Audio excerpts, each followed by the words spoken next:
Welcome to the Overgivers Anonymous podcast. My name is Angela Mondor, also known as the Geeky Girl.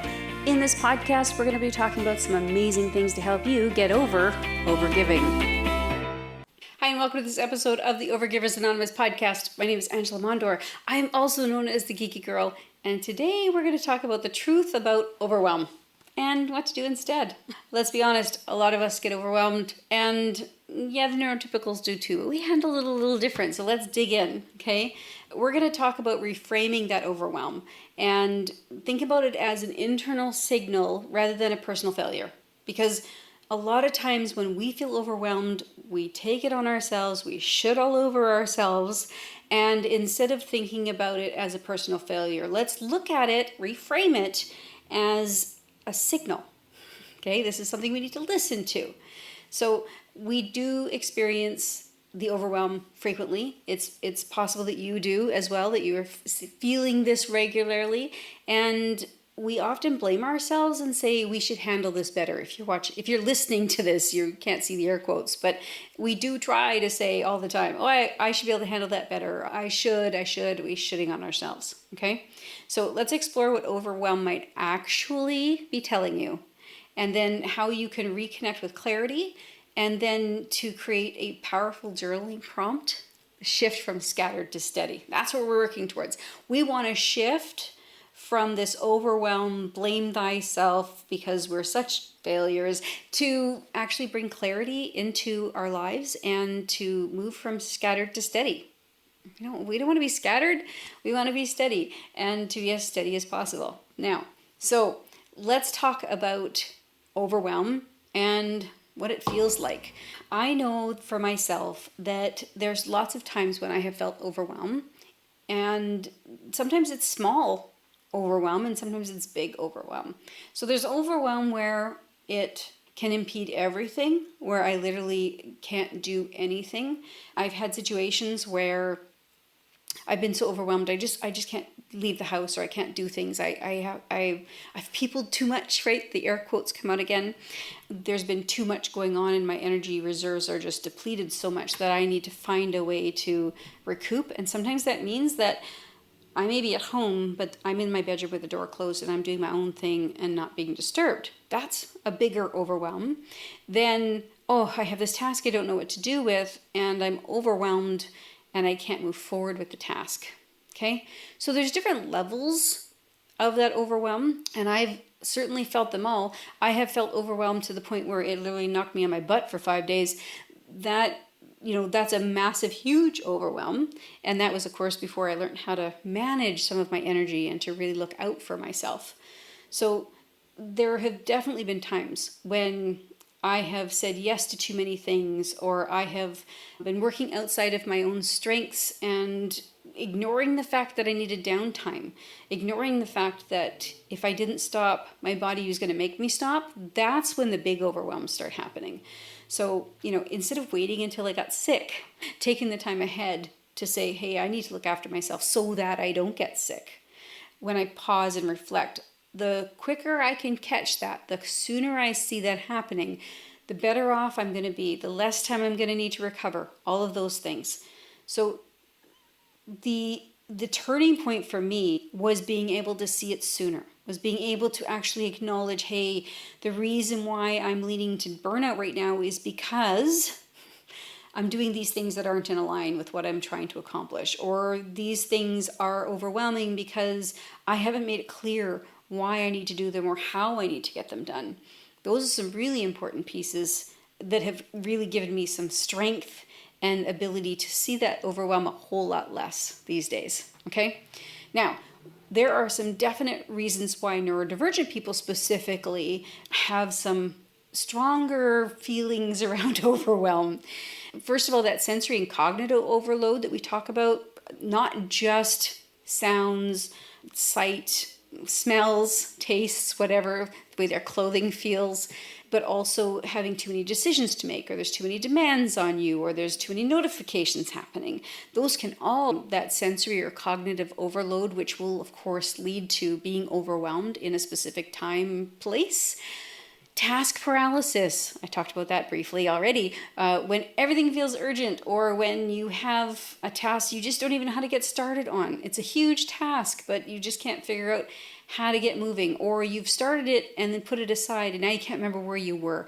All of those things can cause task paralysis, which then leads to feeling uncomfortable. There's overwhelm because you can't get going again. We start shitting on ourselves. All of those beautiful things that happen with that task paralysis. Are people pleasing and boundary blurring, letting people take advantage? We say yes sometimes because there's a fear of rejection. There's some guilt there. And those things will lead to burnout, specifically if you're saying yes to things that you really need to be saying no to. Or if you're saying yes to too many things. Maybe they're all great things, but you just really can't do all of them. And so being able to pick and choose your boundaries. Remember, choosing your boundaries is one step. Instilling those boundaries is the next. And then ensuring that you don't allow that boundary to get blurred. So if you've said no to somebody and they keep pushing, it's your job to say, well, here's the boundary. I can't get you. This is where my boundary is. And then there's some decisions to make from a relationship perspective. Is this person, crossing the boundary because they just don't even care about you? Then why are you giving them so much energy? Or do they not understand what the boundary is? Do I need to talk to them differently? But allowing other people to come across your boundary is boundary blurring. Don't let them cross your boundary. And when they do, alert them and let them know that this is how it is, and this is what I need in order for me to be successful, in order for me to be a full person. These are the things I need. Our negative self-talk loops is also something. I mean, how many times have you replayed a conversation that you've had with somebody? How many times have you gone over the exact same conversation and thought, oh, did I hurt their feelings? Did I say something wrong? All of those things. You might have done that in your business. Maybe you said, I should be able to handle more leads, or I should be able to do this many tasks per day. Or maybe there's some shame around something that you said to a client, or maybe you think you should be able to come up with all the solutions to make things better. That negative self-talk loop is definitely going to contribute to your overwhelm, for sure, because now you're in this cycle and you're losing energy to the cycle. Doesn't mean to say it doesn't happen, but it's important to recognize when it's happening. So, emotional flooding, this might be something new to you, but feeling so overwhelmed by emotion that logic and planning go offline. Maybe you are emotionally drained. Maybe you are feeling, and it could be, depression sometimes can be part of it. If you are somebody who suffers from depression, then there's definitely that piece of it. If you don't suffer from depression, you can still be emotionally flooded by a negative emotion without being actually, clinically depressed. There's those kinds of things. It could even be that you're super excited and you can't move forward with things because that energy isn't allowing you to settle down and do the work you need to do. Okay?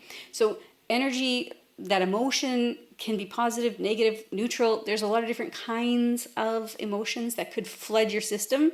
And for whatever reason, it's going to keep you from doing the things you have to do, which then leads to that overwhelm piece, not being able to move forward. Okay? So let's talk about some actionable steps that you can take. A, reframe overwhelm as a signal and not failure. So pause and ask, what is this feeling trying to tell me? There are so many times that this has been really helpful. You just go, hold on a second. What is myself? What am my body? What am I trying to tell myself? What is my body trying to tell me right now? Sometimes I'll even say, is it mine or somebody else's? Because I have a lot of empathy for other people. So sometimes I pick up on other people's needs. But really, what is it that this feeling is trying to tell me right now? And when you start to ask yourself that question, you will start to see those patterns and you'll start to actually see these signals for yourself. So it might be, you know what? It's because I have maybe there's too much noise, or maybe I'm seeing too many things. So there's different reasons why we get distracted as neurodivergent people. Sound is a big thing for me. Hearing something is very big distraction for me. That's why when I'm working on things, I generally have my earbuds in so I don't get distracted. But visuals can also be distracting to me.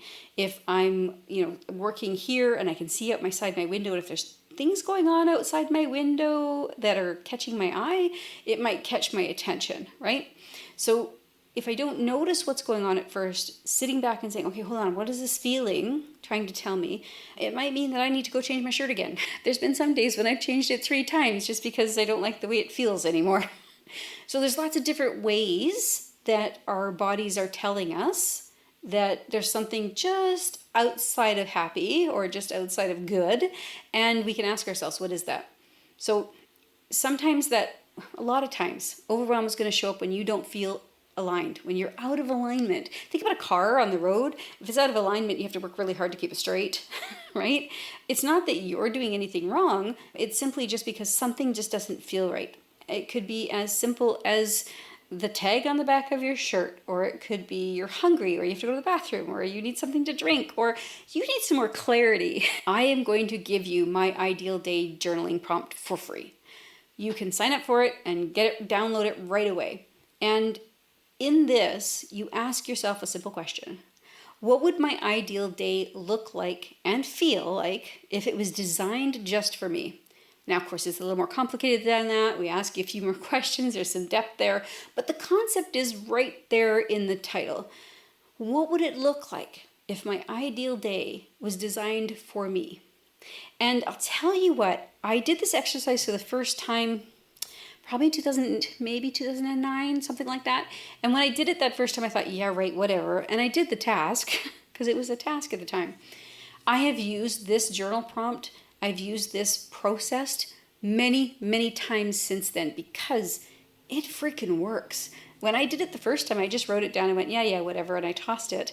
And then, not that I tossed it in the garbage, but I, wrote it in a book and put it in a drawer. And then I'd come across it when we were moving and I was reading and I went, oh my God, these things came true. This is so cool. It does work. Putting things on paper does work, okay? So let yourself explore using this journaling prompt, not just what you do, but how do you want to feel, right? Let yourself really deep dive into what does it feel like to be in part of this day. And it's going to help you to reconnect with the clarity and give you some insight on what kinds of things you need to shift about your life and your day so that you can actually bring more clarity and find out how you can create a business that is not going to bring you a whole bunch of overwhelm. So the third thing I'd say is using clarity as a compass for your decision making. It is so awesome to be able to look at a task / opportunity, again, those air quotes come out. Does it fit into this compass direction of where I want to head? Does this make sense for me? So after your journaling, you can identify the areas of your life that don't match the ideal of where you want to go. You can actually look and see, this thing isn't matching where I'm trying to head. No wonder it's so difficult for me to do. And then you can make one small decision or make one boundary shift, just make a little bit of a change so you can bring it closer to alignment. So maybe you need to reduce your meeting load, or maybe you need to delegate a draining task or carve out some space for breaks for you maybe. There's lots of different ways that you can make small tweaks to help yourself to get to that ideal day that you're looking for. Now, when you're thinking about this overwhelm, again, I really encourage you, think about it as this is a signal rather than a feeling of failure, okay?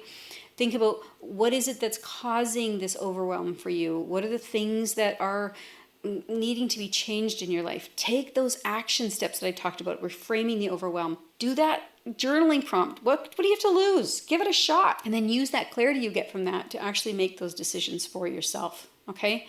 That's going to help you. Just listen with curiosity to yourself. Also use that concept of, what is this trying to tell me right now? What is this feeling trying to tell me right now? So there is a masterclass coming up where I'm going to guide you through this whole process step by step so you can move from scattered to steady. So stay tuned, watch more, subscribe, because I'm going to tell you how you can be part of this amazing masterclass, and really you can make some serious inroads to make some changes so that you're less overwhelmed simply because you're going to be actually working in alignment with what you want to do, where you want to go, and things are going to get easier for you. All right? Have yourself a fantastic day. I'll talk to you next time. Bye for now. Thank you so much for listening to the Overgivers Anonymous podcast. Your support means the world to me. You can find show notes for this episode and other goodies at overgiversanonymous.ca. And if you enjoyed this episode or you enjoyed the podcast in general, why not join us in the Overgivers Anonymous Facebook group, where you can connect with overgivers from all over the world. Head on over to geekygirl.ca/group.